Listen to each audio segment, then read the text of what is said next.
537. En el templo en la fiesta de la dedicación, Jesús se manifiesta a los judíos, que intentan apedrearle. No es posible estar parados en esta mañana fría y ventosa. En la cima del Moría el viento que sopla en dirección nordeste arremete punzante, de forma que hace ondear los vestidos y pone rojos los ojos y las caras. No obstante, hay gente que ha subido al templo para las oraciones. Pero faltan completamente los rabíes con sus respectivos grupos de alumnos. Así que el pórtico parece más grande y, sobre todo, más digno, no estando esa concurrencia vociferante y pomposa, que de ordinario lo ocupa. Debe ser cosa muy extraña verlo vacío así, porque todos se asombran como de una cosa nueva.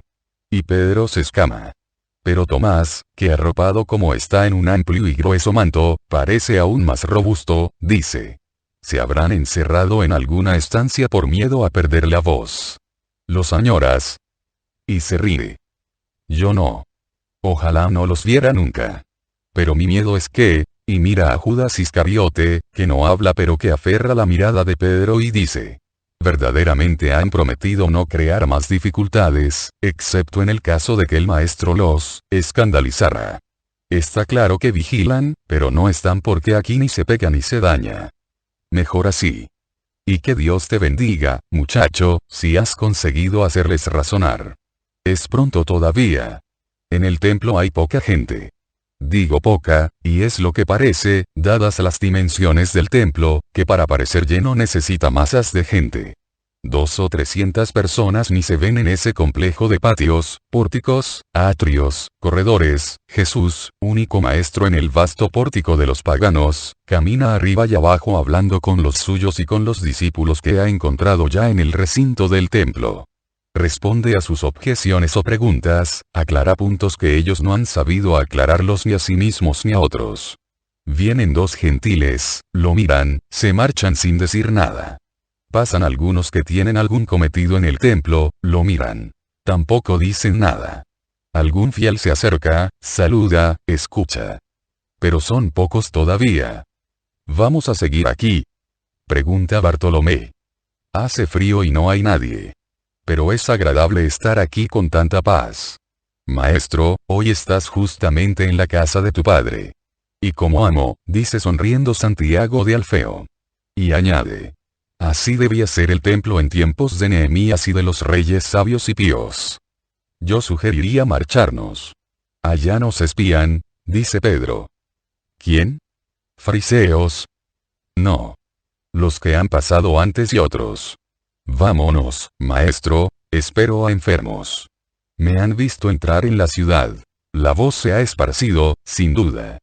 Con las horas más calientes vendrán. Quedémonos, al menos, hasta 1/3 responde Jesús, y reanuda su marcha adelante y atrás para no quedar separado con ese aire crudo. En efecto, pasado un rato, cuando el sol trata de mitigar los efectos de la tramontana, viene una mujer con una niña enferma y pide la curación. Jesús la complace. La mujer deposita su óvulo a los pies de Jesús y dice: esto para otros niños que sufren. Judas Iscariote recoge las monedas. Más tarde, en unas angarillas, traen a un hombre anciano, enfermo de las piernas. Y Jesús lo cura. Los terceros en venir son un grupo de personas que ruegan a Jesús que salga fuera de los muros del templo para expulsar a un demonio de una jovencita cuyos desgarradores gritos se oyen incluso allí. Y Jesús se encamina detrás de ellos y sale a la calle que lleva a la ciudad. Una serie de personas, entre quienes hay unos extranjeros, están apiñados alrededor de los que sujetan a la jovencita, que babea y forcejea y tuerce horriblemente los ojos. Palabrotas de todo tipo salen de sus labios, y aumentan a medida que Jesús se acerca a ella, como también crece su esfuerzo por librarse de los 4 hombres jóvenes y fuertes que, no sin mucha dificultad, la tienen sujeta. Y, con los improperios, estallan gritos de reconocimiento del Cristo y angustiosas súplicas del espíritu que la tiene poseída para no ser expulsado, y también verdades, repetidas con monotonía. Vete. Que no vea yo a este maldito. Márchate. Fuera. Causa de nuestra ruina. Sé quién eres. Tú eres el Cristo. Tú eres, solo te ha ungido el óleo de arriba, no otro. La potencia del cielo está sobre ti y te defiende. Te odio. Maldito. No me expulses. ¿Por qué nos expulsas a nosotros y no nos aceptas, mientras que tienes cerca de ti una legión de demonios en uno solo? ¿No sabes que todo el infierno está en uno? Si lo sabes, déjame aquí al menos hasta la hora de, la palabra se corta a veces, como ahogada. Otras veces cambia. O primero se para y luego se prolonga en medio de gritos inhumanos, como cuando grita. Déjame entrar al menos en él. No me mandes allá al abismo. ¿Por qué nos odias, oh Jesús, Hijo de Dios? ¿No te basta con lo que eres?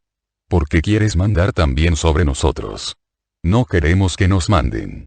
¿Por qué has venido a perseguirnos, si nosotros te hemos renegado? Márchate. No arrojes sobre nosotros los fuegos del cielo. Tus ojos. Cuando se cierren reiremos a... No. Ni siquiera entonces. Tú nos vences. Nos vences. Maldito seáis tú y el Padre que te ha enviado y el que de vosotros proviene y es vosotros. Ah. El último grito ya hay que decir que es espantoso, de criatura degollada en que lentamente entrase el hierro homicida, y ha sido originado por el hecho de que Jesús, después de haber truncado muchas veces por imperativo mental las palabras de la poseída, pone fin a ellas tocando con un dedo la frente de la jovencita. Y el grito termina en una convulsión horrenda, hasta que, con un fragor que es parte carcajada y parte grito de un animal de pesadilla, el demonio la deja, gritando. Pero no me voy lejos. Ja. Ja. Ja. Seguido inmediatamente por un estallido seco como de rayo, a pesar de que el cielo esté tercísimo. Muchos huyen aterrorizados. Otros se apiñan aún más para observar a la jovencita, que se ha calmado de golpe, desfalleciendo entre los brazos de los que la sujetaban. Está así unos pocos instantes y luego abre los ojos, sonríe. Se ve sin velo que cubra su cara ni su cabeza, rodeada de gente, y entonces alza un brazo y reclina la cara sobre él para esconderla. Los que están con ella quisieran que diera las gracias al maestro, pero él dice: dejadla con su pudor. Su alma ya me está dando las gracias. Llevadla a casa, con su madre. Es su lugar como jovencita que es, y vuelve las espaldas a la gente para entrar en el templo y al lugar de antes. ¿Has visto, Señor, que muchos judíos habían venido a espaldas nuestras? He reconocido a algunos de ellos, ahí están. Son los que nos espiaban antes. Mira cómo disputan entre sí, dice Pedro. Estarán estableciendo en quién de ellos ha entrado el diablo. Está también aún, el apoderado de Anás. Reúne las condiciones, dice Tomás. Sí. Y tú no has visto, porque estabas vuelto de espaldas, pero el fuego se ha abierto justo encima de su cabeza, dice Andrés, y casi le castañean los dientes. Yo estaba cerca de él. He tenido un miedo. Realmente estaban todos juntos ellos. Pero yo he visto el fuego abrirse encima de nosotros y me he sentido morir, es más, he temido por el maestro. Parecía justamente suspendido sobre su cabeza, dice Mateo. No, hombre. Yo lo que he visto ha sido que salía de la niña y estallaba sobre la muralla del templo, rebate Leví, el pastor discípulo. No discutáis entre vosotros. El fuego no ha indicado ni una cosa ni la otra. Ha sido solo la señal de que el demonio había huido, dice Jesús. Pero ha dicho que no se marchaba lejos. Objeta Andrés. Palabras de demonio, no hay que escucharlas. Más bien, alabemos al Altísimo por estos 3 hijos de Abraham curados en el cuerpo y en el alma. Entretanto, muchos judíos, surgidos de una u otra parte, no había entre ellos fariseos o escribas o sacerdotes, ni siquiera uno, se acercan a Jesús y se ponen en torno a él. Uno toma la iniciativa y dice: grandes cosas has hecho en este día. Obras verdaderamente de profeta, de gran profeta. Y los espíritus de los abismos han dicho de ti cosas grandes. Pero sus palabras no pueden ser aceptadas, si no las confirma tu palabra. Esas palabras nos estremecen, pero también tememos un gran engaño, porque es sabido que Belcebú es espíritu de falsedad. No quisiéramos equivocarnos ni ser engañados.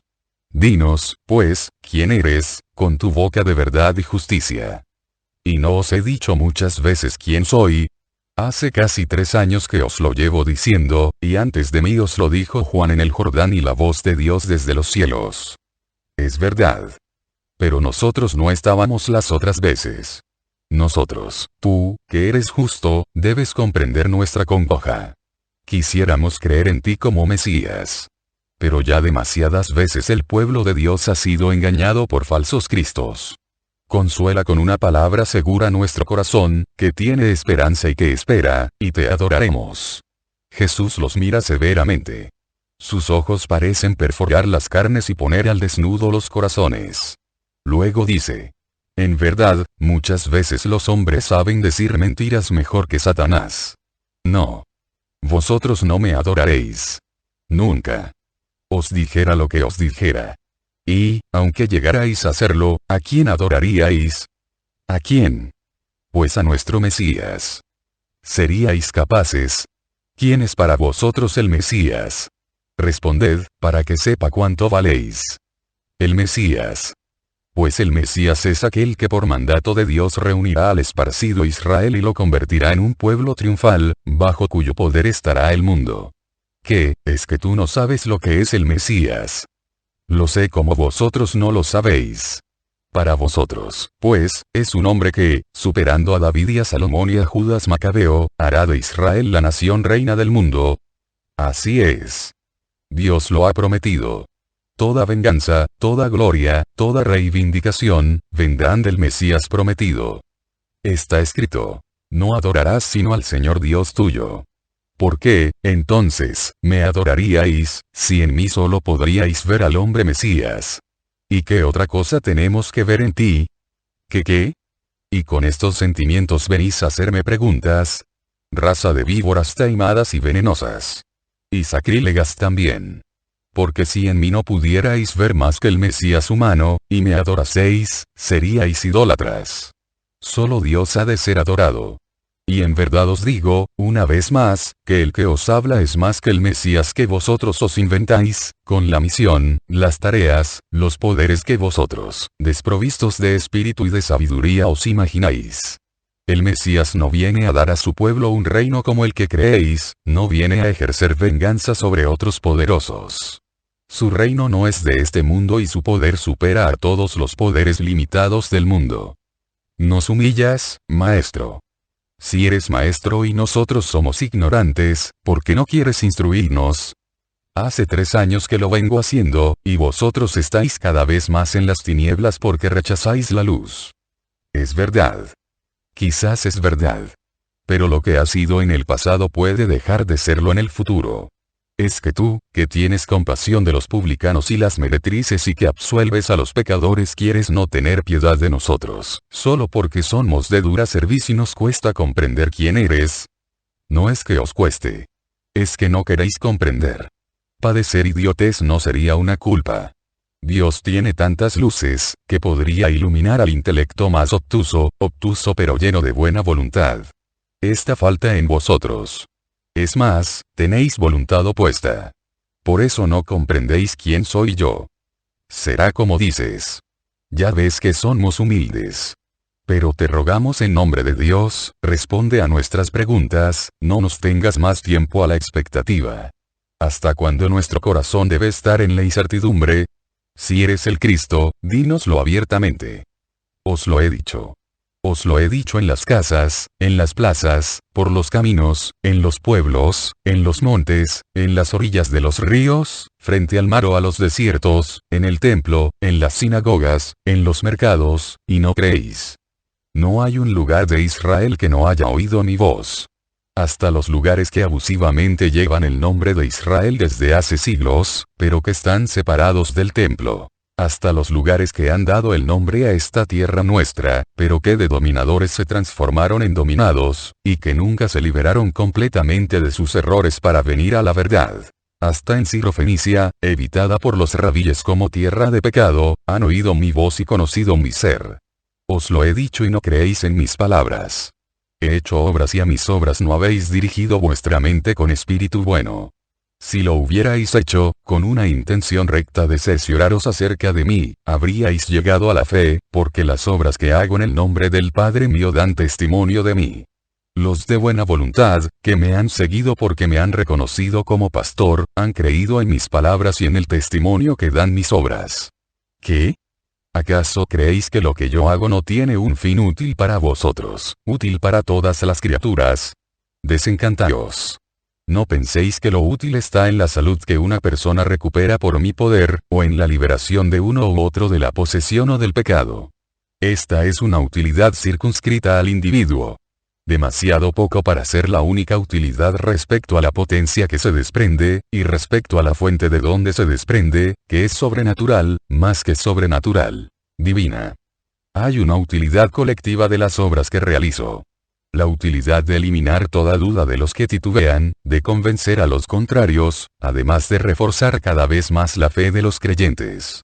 Para esta utilidad colectiva, en favor de todos los hombres, presentes y futuros, porque mis obras me darán testimonio ante los que vendrán, y los convencerán respecto a mí, el Padre mío me da poder de hacer lo que hago.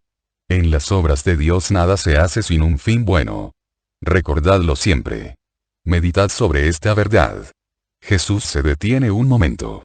Fija su mirada en un judío que está cabizbajo, y dice: Tú, que estás pensando así, tú que llevas túnica de color de oliva madura, te estás preguntando si también Satanás tiene un fin bueno. No seas necio poniéndote en contra de mí y buscando el error en mis palabras.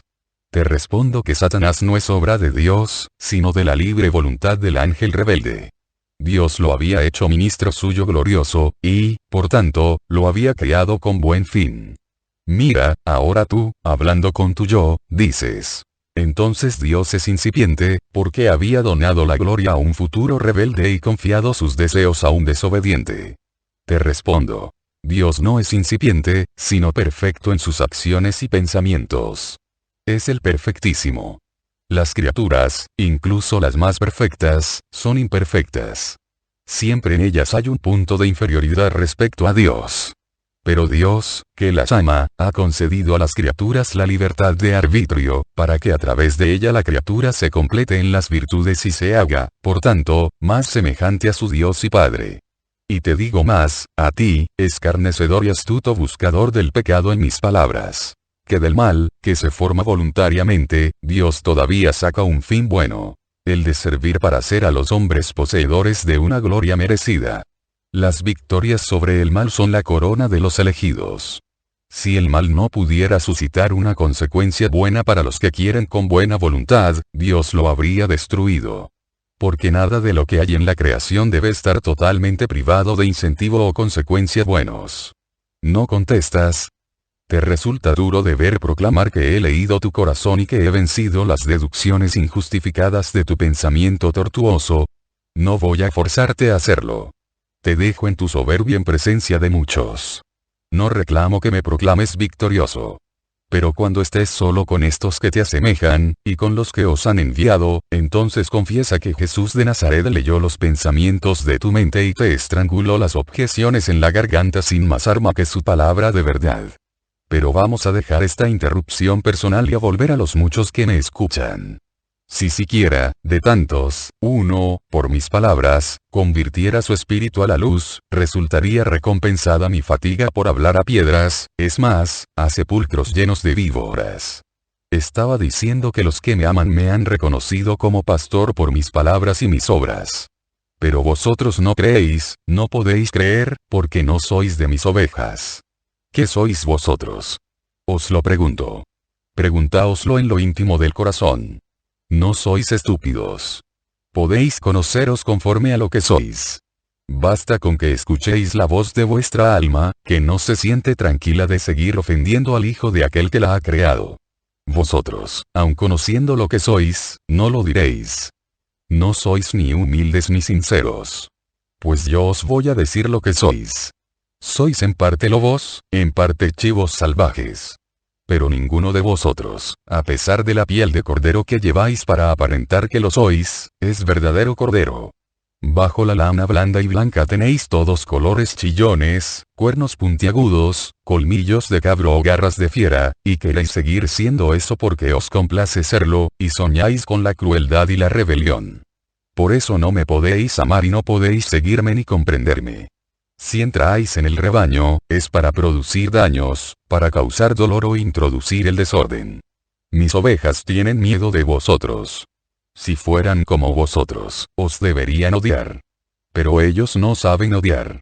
Son los corderos del príncipe de paz, del maestro de amor, del pastor misericordioso. Y no saben odiar. No os odiarán nunca, como yo no os odiaré nunca. Os dejo a vosotros el odio, que es el mal fruto de la ternaria concupiscencia con el yo desenfrenado en el animal hombre, que vive olvidado de que es también espíritu, además de carne. Yo me quedo con lo que es mío, el amor. Y es esto lo que comunico a mis corderos y os ofrezco también a vosotros para haceros buenos.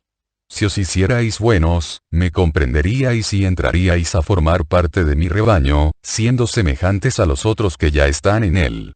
Nos amaríamos. Yo y mis ovejas nos amamos. Me escuchan, reconocen mi voz. Vosotros no comprendéis lo que es en verdad conocer mi voz.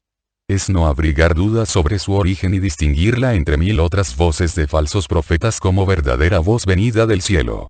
Ahora y siempre, incluso entre los que se creen, y en parte lo son, seguidores de la sabiduría, habrá muchos que no sabrán distinguir mi voz de otras voces que hablarán de Dios, más o menos con justicia, pero que serán, todas, inferiores a la mía. Dice siempre que pronto te vas a ir, y ahora pretendes decir que siempre hablarás. Si te marchas, ya no hablarás, objeta un judío con el tono despreciativo con que hablaría un deficiente mental. Jesús responde con su tono paciente y afligido, que ha manifestado un acento severo solamente cuando ha hablado al principio a los judíos, y después cuando ha respondido a las objeciones interiores del judío aquel. Hablaré siempre para que el mundo no se haga todo él idólatra. Y hablaré a los míos, elegidos para que os repitan mis palabras. El Espíritu de Dios hablará, y comprenderán aquello que ni siquiera los sabios sabrán comprender.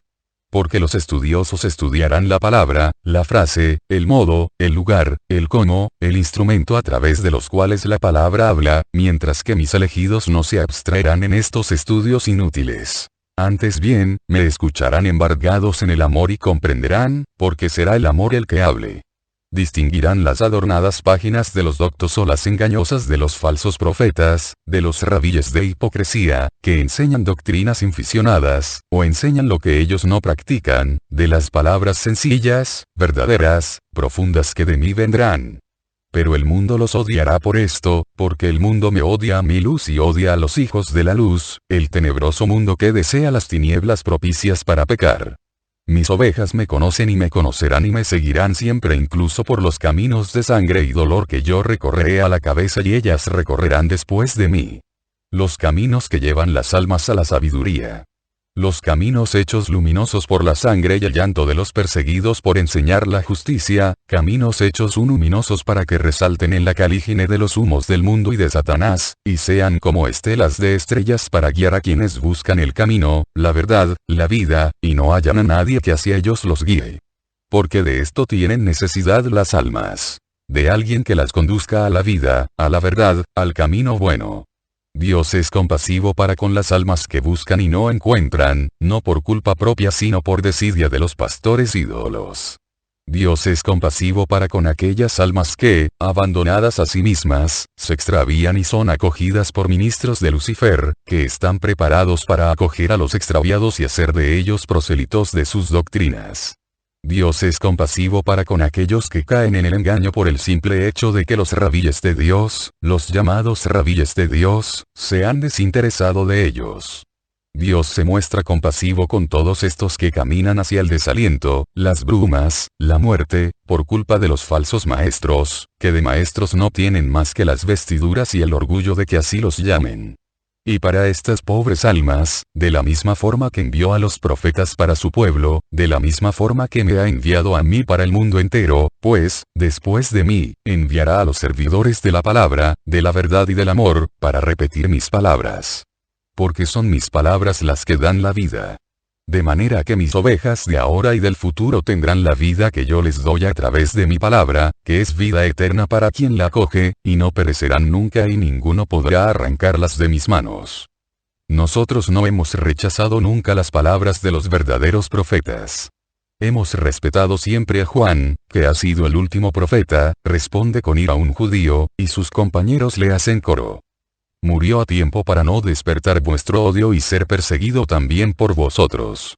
Si estuviera todavía entre los vivos, él no es lícito, dicho por un incesto carnal, os lo diría también a vosotros, que cometéis adulterio espiritual fornicando con Satanás contra Dios.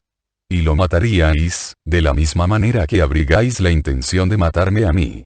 Los judíos se agitan furiosos, dispuestos ya a agredir, cansados de tener que fingirse mansos. Pero Jesús no se preocupa. Alza la voz para dominar el tumulto y grita. ¿Y me habéis preguntado que quién soy yo, hipócritas? Decíais que queríais saber para estar seguros. ¿Y ahora decís que Juan fue el último profeta? 2 veces os condenáis por pecado de embuste. Una, porque decís que no habéis rechazado nunca las palabras de los verdaderos profetas. La otra, porque, diciendo que Juan es el último profeta y que creéis en los verdaderos profetas, excluís que yo sea también profeta, al menos profeta, y profeta verdadero. Bocas embusteras. Corazones de engaño. Sí, en verdad yo aquí en la casa de mi padre proclamo que soy más que profeta. Yo tengo lo que mi padre me ha dado. Lo que mi padre me ha dado es más precioso que todo y que todos, porque es algo en que ni la voluntad ni el poder de los hombres pueden meter las manos rapaces. Yo tengo lo que Dios me ha dado y que, aun estando en mí, está siempre en Dios, y nadie puede arrebatarlo de las manos del Padre mío, ni a mí, porque es la naturaleza divina igual. Yo y el Padre somos uno. ¡Ah! Horror. Blasfemia. Anatema. El griterío de los judíos retumba en el templo, y una vez más las piedras usadas por los cambistas y por los vendedores de ganado para mantener estables sus recintos son el abastecimiento de los que buscan armas adecuadas para agredir. Pero Jesús se yergue con los brazos recogidos sobre el pecho. Se ha subido encima de un asiento de piedra para ser más alto de lo que ya es y para ser visto bien, y desde allí los domina con los rayos de sus ojos de zafiro. Domina y flecha. Se muestra tan majestuoso que los paraliza. En vez de lanzar las piedras, las dejan caer o las tienen en las manos, pero ya sin la audacia de lanzarlas contra él. Los gritos también mueren en un estado de turbación extraño. Es verdaderamente Dios el que refulge en Cristo. Y, cuando Dios refulge así, hasta el hombre más arrogante se empequeñece y amedrenta. Y pienso en qué misterio se cela en que los judíos hayan podido manifestarse tan fieros el día de Viernes Santo. Qué misterio, en la ausencia de este poder de dominación en Cristo en aquel día. Verdaderamente era la hora de las tinieblas, la hora de Satanás, y solo ellos reinaban, la divinidad, la paternidad de Dios había abandonado a su Cristo, y él no era nada más que la víctima. Jesús está así unos minutos. Luego sigue hablando a esta turba vendida y vil que ha perdido toda prepotencia con solo haber visto un destello divino. Y entonces, ¿qué queréis hacer? Me habéis preguntado que quién era. Os lo he dicho.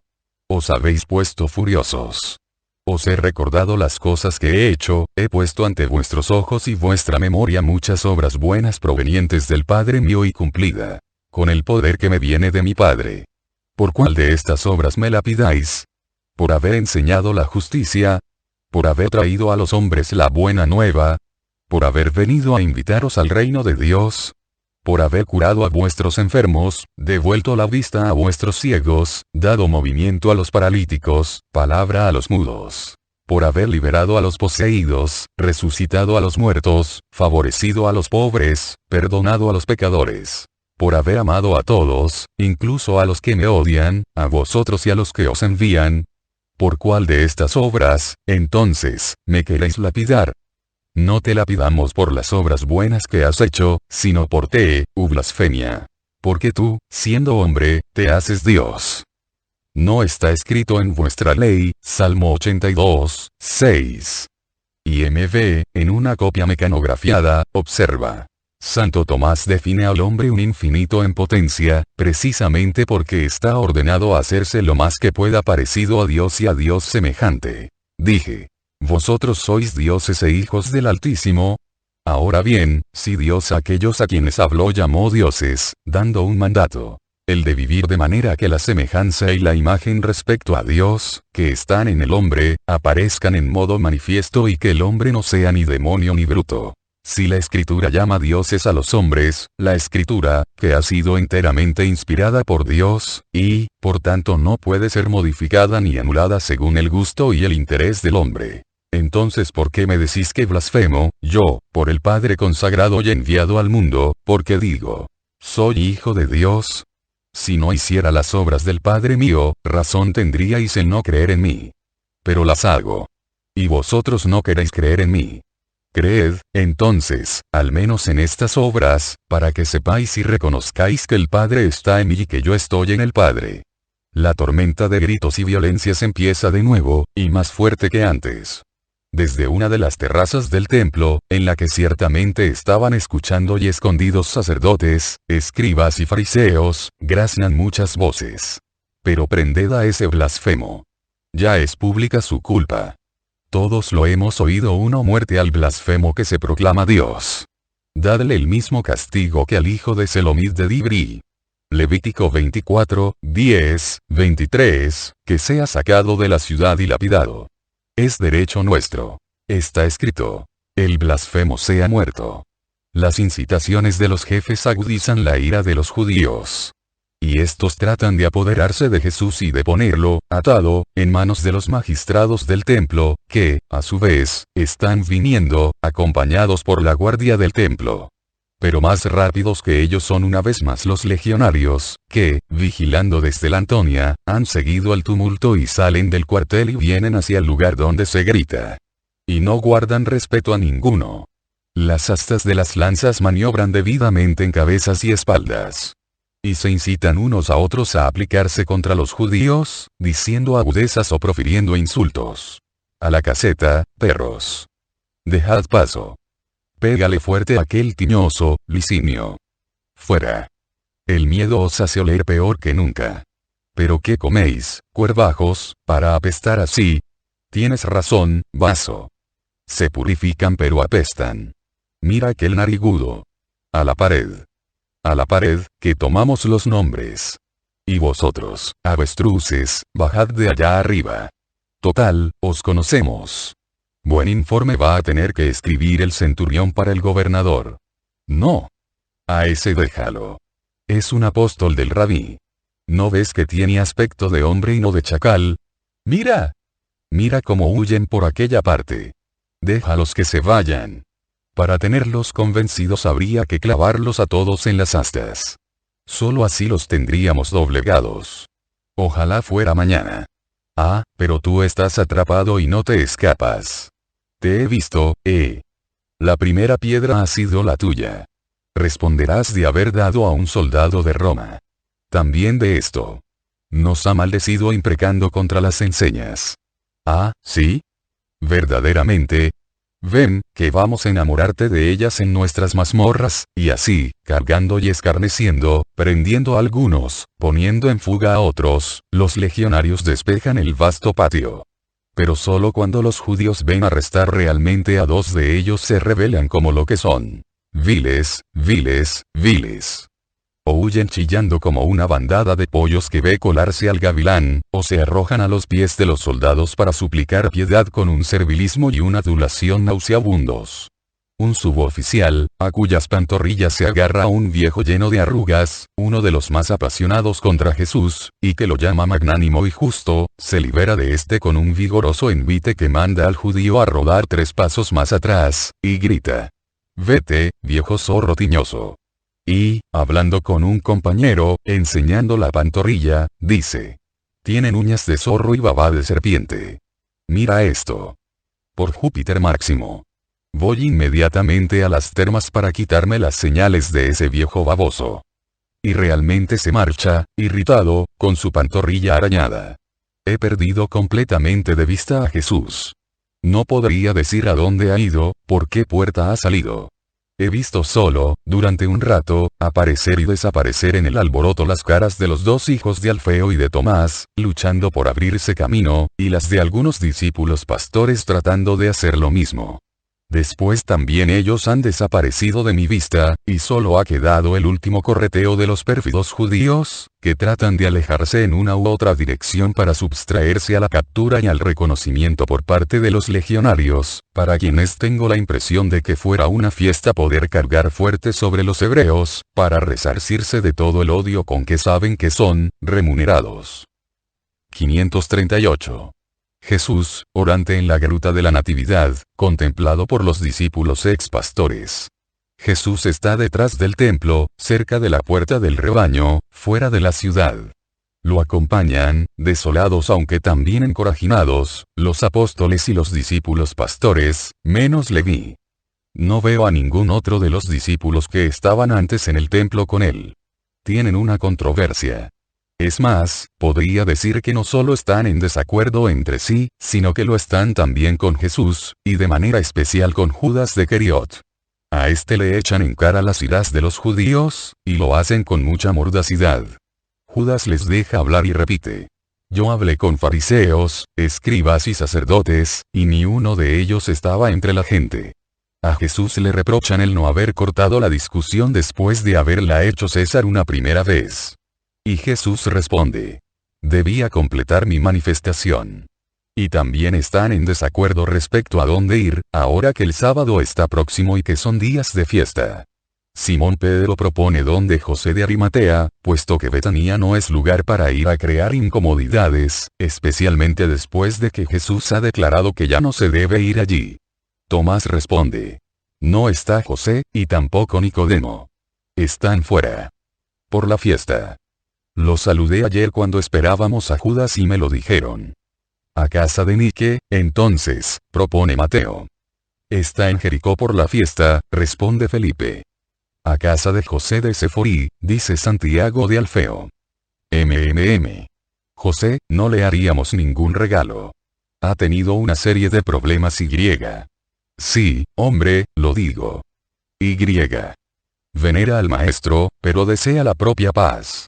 Parece una barca pillada entre dos corrientes opuestas, y, para mantenerse a flote, tiene en cuenta todos los lastres.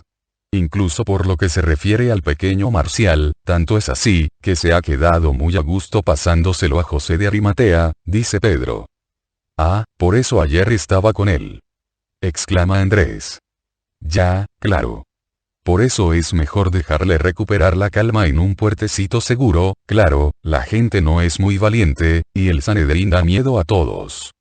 Añade Pedro. Te ruego que hables por ti. Yo no tengo miedo a nadie, dice Judas Iscariote. Y yo tampoco. Por defender al maestro desafiaría a todas las legiones. Pero nosotros somos nosotros, los demás, bueno, pues tienen negocios, casas, mujeres, hijas, y entonces consideran estas cosas. Nosotros también las tenemos, entonces, observa Bartolomé. Pero nosotros somos los apóstoles y. Y sois iguales que los demás. No critiquéis a nadie porque la prueba no ha venido todavía, dice Jesús. ¿No ha venido? ¿Y qué otras cosas quieres, más de las que hemos pasado ya? Y habrás visto cómo te he defendido hoy. Todos te hemos defendido. Pero yo más que ninguno. He abierto paso con unos empujones que habrían botado una barca. Una idea. Vamos a Nop. El anciano se sentirá contento. Sí, a Nop, aprueban todos. Juan no está. Haríais el camino en balde. A Nop podéis ir, pero no a casa de Juan. ¿Podéis? ¿Y tú no puedes? No quiero, Simón de Jonás.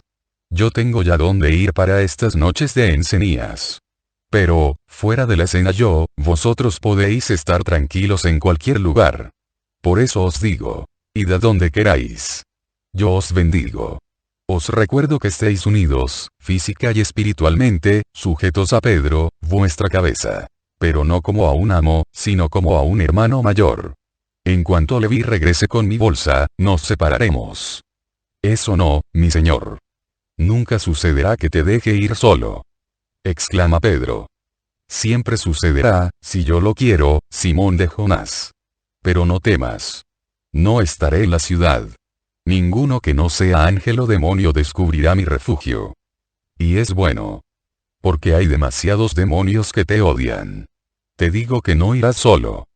También hay ángeles, Simón. E iré. ¿Pero a dónde? ¿Pero a qué casa, si has rechazado las mejores, o por voluntad tuya o por las circunstancias? ¿Por qué no querrás estar en esta estación del año en alguna gruta en los montes? Y si así fuera, siempre serían menos gélidas que los corazones de los hombres que no me aman, dice, casi a sí mismo, Jesús, inclinando la cabeza para esconder visos de llanto en los ojos. Ahí está Leví. Viene corriendo, dice Andrés, que mira desde el borde del camino. Entonces démonos la paz y vamos a separarnos. Si queréis ir a Nob, tenéis el tiempo justo antes de la puesta del sol. Leví llega jadeante. Te buscan por todas partes, maestro, me lo han dicho los que te quieren, han estado en muchas casas, especialmente de gente modesta. ¿Te han visto? Pregunta Santiago de Zebedeo. Claro. Incluso me han parado. Pero yo, que ya estaba al corriente, he dicho. Voy a Gabaón y he salido por la puerta de Damasco y he corrido por detrás de las murallas, no he mentido, Señor, porque yo y estos vamos a Gabaón después del sábado. Esta noche estaremos en los campos de la ciudad de David, son días de recuerdos para nosotros. Y mira a Jesús con sonrisa de ángel en su rostro viril y barbado, una sonrisa que le pone de nuevo las facciones de niño de la noche lejana. De acuerdo. Vosotros podéis marcharos. Y también vosotros. Yo también me marcho. Cada uno por su camino. Me precederéis en el pueblo de Salomón, donde estaré dentro de pocos días. Y antes de dejaros os repito las palabras que os dije antes de enviaros de dos en dos por las ciudades. Id, predicad, anunciad que el reino de los cielos está muy cercano. Curad a los enfermos, limpiad a los leprosos, resucitad a los muertos del espíritu y de la carne imponiendo en mi nombre la resurrección del espíritu, la búsqueda de mí que es vida, o la resurrección de la muerte. Y no os ensoberbezcáis de lo que hacéis. Evitad las controversias entre vosotros y con quien no nos ama. No exijáis nada por lo que hagáis. Preferid ir a las ovejas perdidas de la casa de Israel antes que a gentiles y samaritanos. Esto no por repulsa, sino porque no estáis todavía al nivel de poder convertirlos.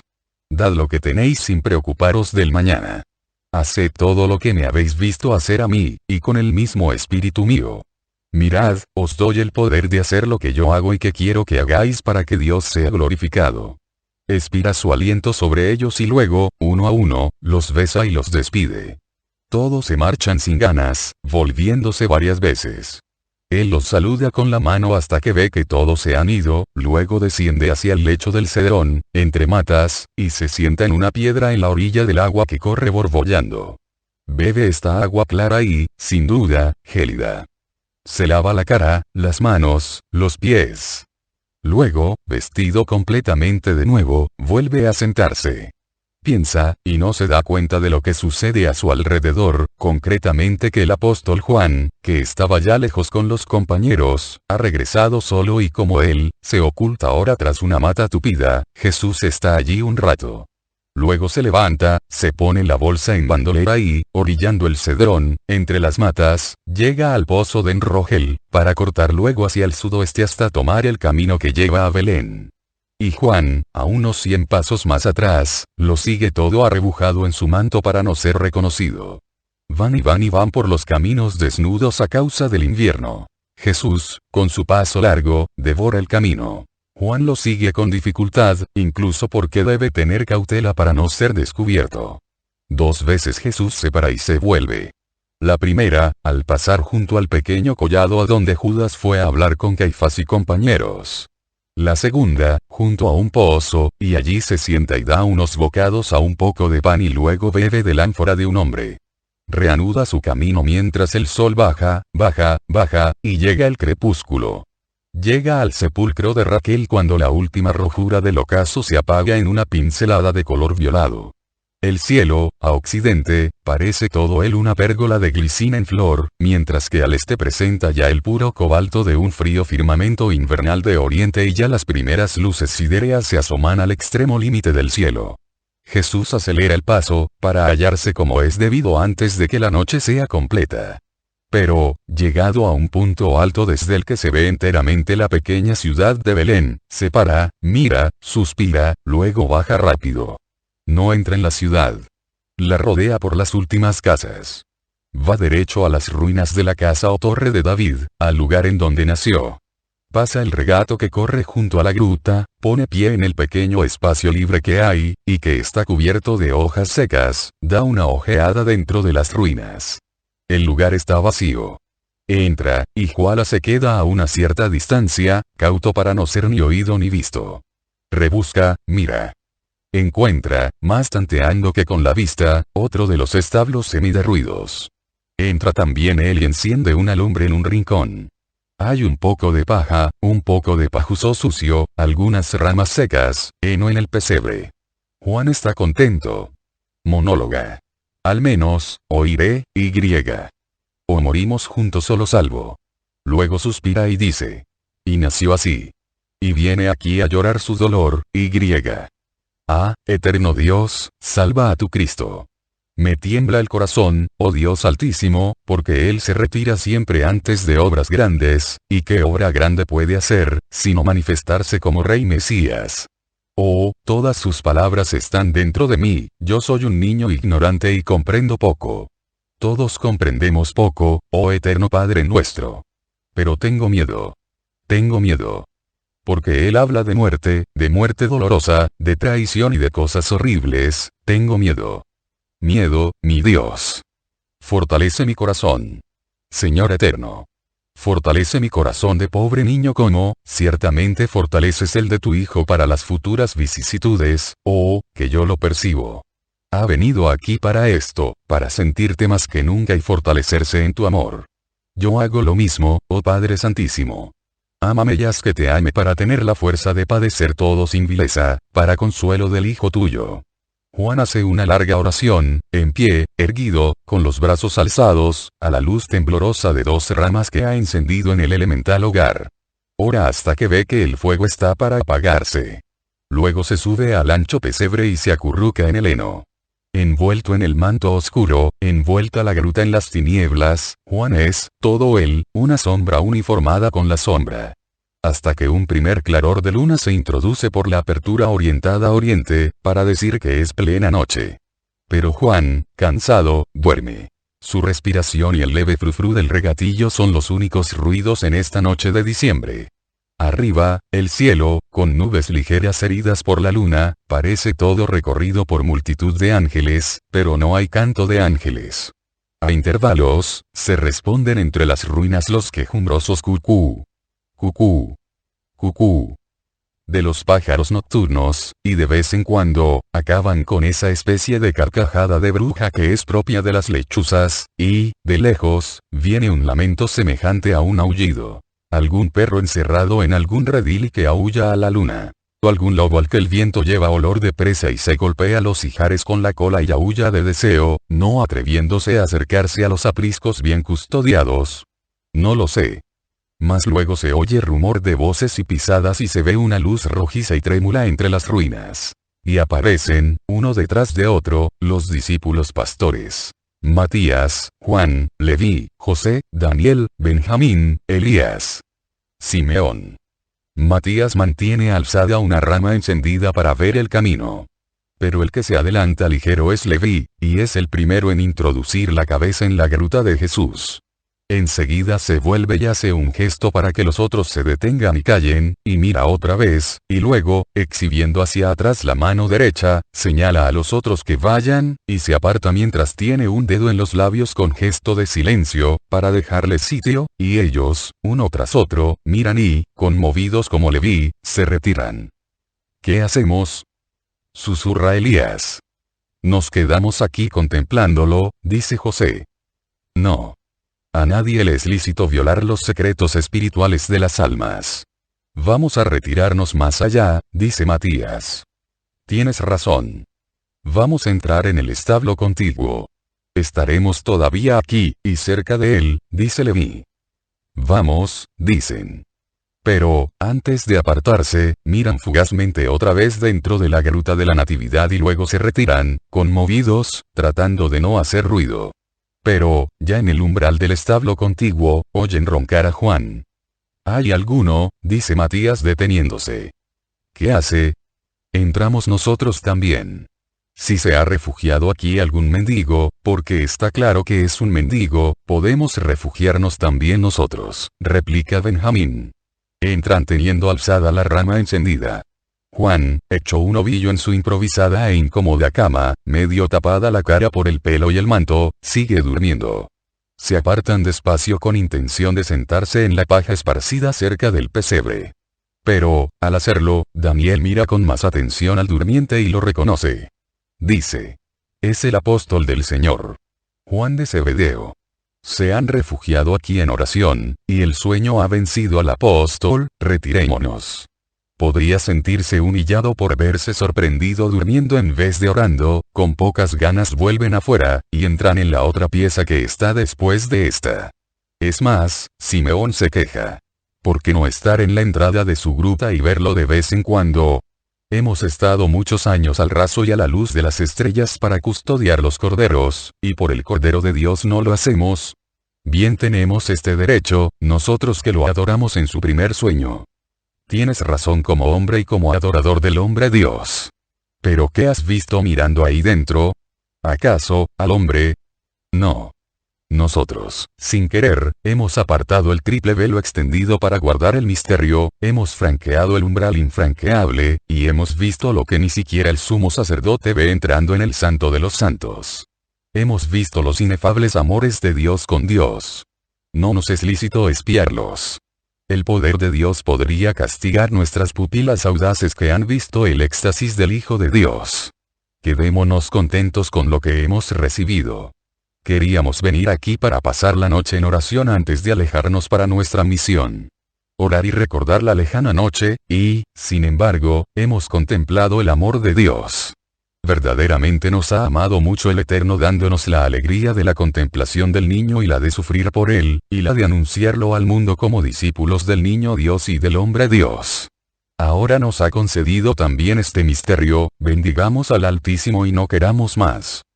Dice Matías, que tengo la impresión de que es el que goza de más autoridad por sabiduría y justicia, entre los pastores. Tienes razón. Dios nos ha amado mucho. No debemos exigir más. Samuel, José y Jonatán no han tenido sino la alegría de adorar al niño y sufrir por él. Jonás murió sin poder seguirlo. El mismo Isaac no está aquí para ver lo que nosotros hemos visto. Y, si hay uno que lo merece, ese es Isaac, que se consume anunciándolo, dice Juan. Es verdad. Es verdad. Qué feliz se habría sentido Isaac de ver esto. Pero se lo contaremos, dice Daniel. Sí. Tenemos que recordar todo en nuestro corazón para decírselo a él, dice Elías. Y a los otros discípulos y fieles. Exclama Benjamín. No. No a los otros. No por egoísmo, sino por prudencia y por respeto al misterio. Si es voluntad de Dios, llegará la hora en que lo podremos decir. Por ahora debemos saber callar, dice Matías. Y hablando a Simeón. Tú fuiste conmigo discípulo de Juan. Recuerda cómo nos instruía sobre la prudencia sobre las cosas santas. Si Dios un día, como ya os ha favorecido, os sigue favoreciendo con dones extraordinarios, que ello no os haga ser como ebrios charlatanes. Recordad que Dios se manifiesta a los espíritus, que están cerrados en la carne porque son gemas celestes que no deben estar expuestas a las inmundicias del mundo. Sed santos en vuestros miembros y en los sentidos para saber frenar todo instinto carnal. Tanto en los ojos como en los oídos, tanto en la lengua como en las manos. Y santos en el pensamiento, sabiendo frenar ese orgullo que tenéis de hacer saber. Porque los sentidos y los órganos y el intelecto deben servir y no reinar. Servir al espíritu, no reinar sobre el espíritu. Deben tutelar, no turbar el espíritu.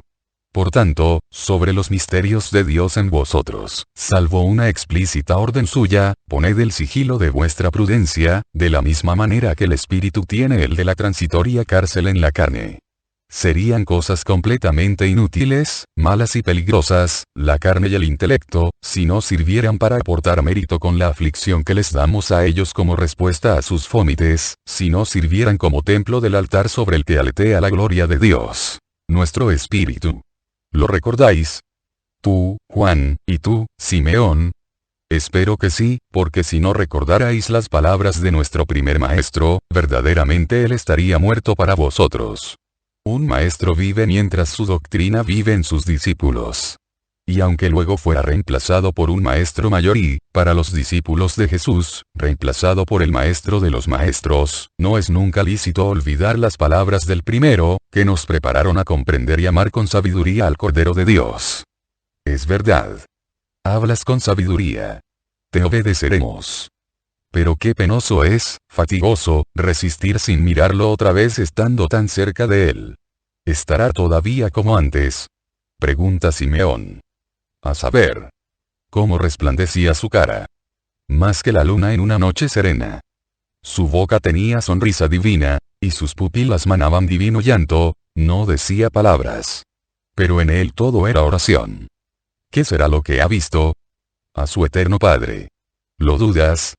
Solo esa visión puede dar ese aspecto. Bueno, ¿qué digo? Más que verlo, estaba con él, en él. El verbo con el pensamiento. Amándose. Ah. Dice Leví, que parece a su vez en éxtasis. Pues por eso he dicho que no nos es lícito quedarnos allí. Tened en cuenta que no ha querido tener consigo ni siquiera a su apóstol, claro. Es verdad. Maestro Santo. Necesita, más que de agua la tierra agostada, ser inundado por el amor de Dios. Tanto odio en torno a él. Pero también mucho amor. Yo quisiera, sí, lo hago. El Altísimo está presente. Yo me ofrezco y digo, Señor Dios Altísimo, Dios y Padre de tu pueblo, que aceptas y consagras los corazones y los altares e inmolas las víctimas que te son gratas, descienda como un fuego tu deseo y me consuma víctima con Cristo, como Cristo y por Cristo, tu Hijo y tu Mesías, mi Dios y Maestro. En tus manos me pongo. Escucha mi oración.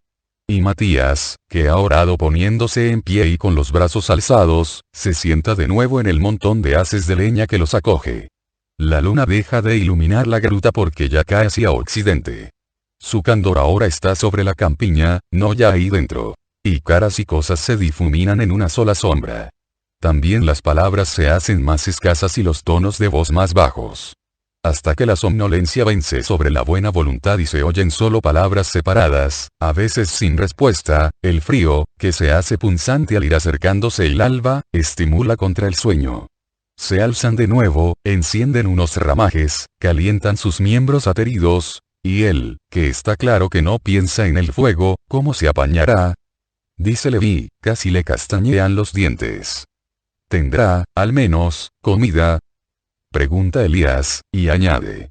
Ahora solo tenemos nuestro amor y poca y pobre comida, y hoy es sábado, ¿sabes qué?